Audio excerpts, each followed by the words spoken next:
Hallelujah, price the lord. ಕರ್ತನಾದ ಯೇಸು ಕ್ರಿಸ್ತನ ನಾಮದಲ್ಲಿ ನಿಮ್ಮೆಲ್ಲರನ್ನು ವಂದಿಸ್ತೇನೆ ಪ್ರಿಯರೇ. ದೇವರು ಒಳ್ಳೆಯವರು, ಆತನ ಕೃಪೆ ಯಾವಾಗಲೂ ಶಾಶ್ವತವಾಗಿರುವಂಥದ್ದಾಗಿದೆ.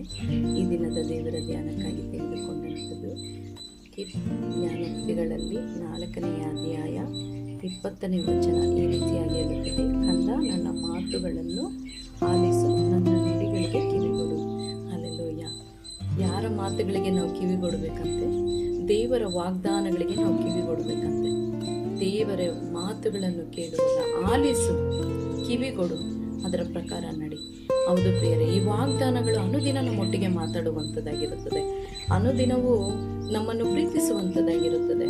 ವಾಗ್ದಾನಗಳಿಗೆ ಕಿವಿಗೊಡುವಾಗ ವಾಗ್ದಾನಗಳು ಮಾತಾಡುತ್ತದೆ, 100% ಮಾತಾಡುತ್ತದೆ. ನಾವು ಕಷ್ಟದಲ್ಲಿ ದುಃಖದಲ್ಲಿರುವಾಗ ಮನುಷ್ಯರು ಸಂತೈಸುವುದಕ್ಕಿಂತಲೂ 1000 ಪಟ್ಟು ದೇವರ ವಾಗ್ದಾನಗಳು ನಮ್ಮನ್ನು ಸಂತೈಸುವಂಥದ್ದಾಗಿದೆ.